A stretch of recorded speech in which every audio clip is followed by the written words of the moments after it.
شروع اللہ کے نام سے جو بڑا مہربان نہایت رحم والا ہے۔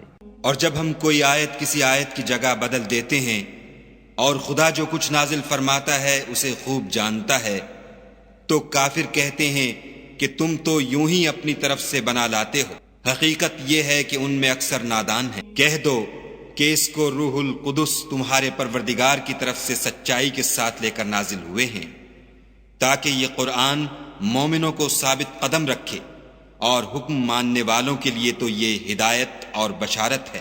اور ہمیں معلوم ہے کہ یہ کہتے ہیں کہ اس پیغمبر کو ایک شخص سکھا جاتا ہے، مگر جس کی طرف تعلیم کی نسبت کرتے ہیں اس کی زبان تو عجمی ہے اور یہ صاف عربی زبان ہے۔ یہ لوگ خدا کی آیتوں پر ایمان نہیں لاتے، ان کو خدا ہدایت نہیں دیتا اور ان کے لیے عذاب علیم ہے۔ جھوٹ افطرا تو وہی لوگ کیا کرتے ہیں جو خدا کی آیتوں پر ایمان نہیں لاتے اور وہی جھوٹے ہیں۔ جو شخص ایمان لانے کے بعد خدا کے ساتھ کفر کرے وہ نہیں جو کفر پر زبردستی مجبور کیا جائے اور اس کا دل ایمان کے ساتھ مطمئن ہو، بلکہ وہ جو دل سے اور دل کھول کر کفر کرے تو ایسوں پر اللہ کا غضب ہے اور ان کو بڑا سخت عذاب ہوگا۔ یہ اس لیے کہ انہوں نے دنیا کی زندگی کو آخرت کے مقابلے میں عزیز رکھا، اور اس لیے کہ خدا کافر لوگوں کو ہدایت نہیں دیتا۔ یہی لوگ ہیں جن کے دلوں پر اور کانوں پر اور آنکھوں پر خدا نے مہر لگا رکھی ہے، اور یہی غفلت میں پڑے ہوئے ہیں۔ کچھ شک نہیں کہ آخرت میں خسارہ اٹھانے والے ہوں گے۔ پھر جن لوگوں نے ایذائیں اٹھانے کے بعد ترک وطن کیا، پھر جہاد کیے اور ثابت قدم رہے، تمہارا پروردگار ان کو بے شک ان آزمائشوں کے بعد بخشنے والا اور ان پر رحمت کرنے والا ہے۔ جس دن ہر متنفس اپنی طرف سے جھگڑا کرنے آئے گا اور ہر شخص کو اس کے اعمال کا پورا پورا بدلہ دیا جائے گا اور کسی کا نقصان نہیں کیا جائے گا۔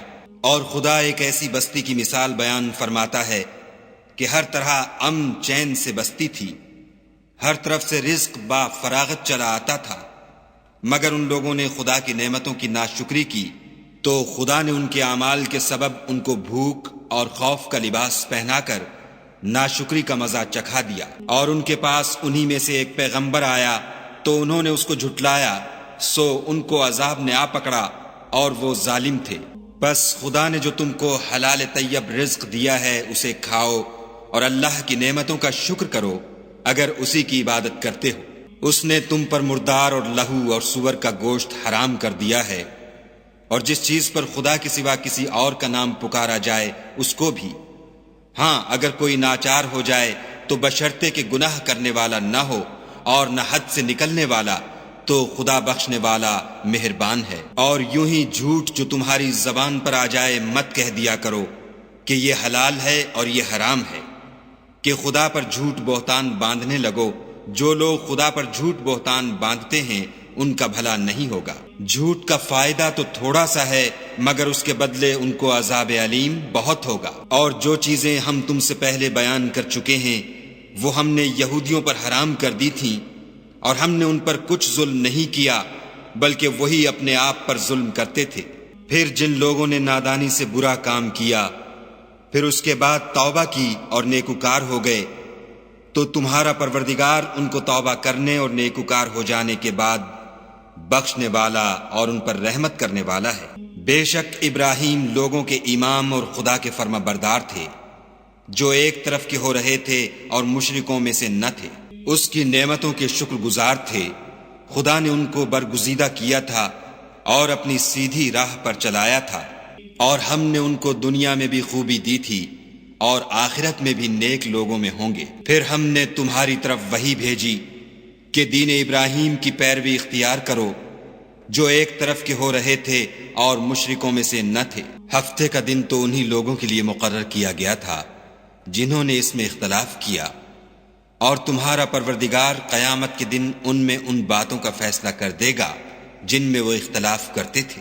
اے پیغمبر صلی اللہ علیہ وآلہ وسلم، لوگوں کو دانش اور نیک نصیحت سے اپنے پروردگار کے رستے کی طرف بلاؤ، اور بہت ہی اچھے طریق سے ان سے مناظرہ کرو۔ جو اس کے رستے سے بھٹک گیا تمہارا پروردگار اسے بھی خوب جانتا ہے، اور جو رستے پر چلنے والے ہیں ان سے بھی خوب واقف ہے۔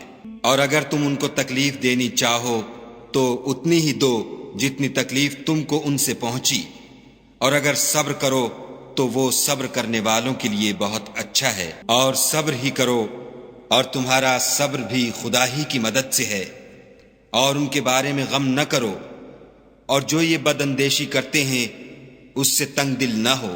کچھ شک نہیں کہ جو پرہیزگار ہیں اور جو نیکوکار ہیں خدا ان کا مددگار ہے۔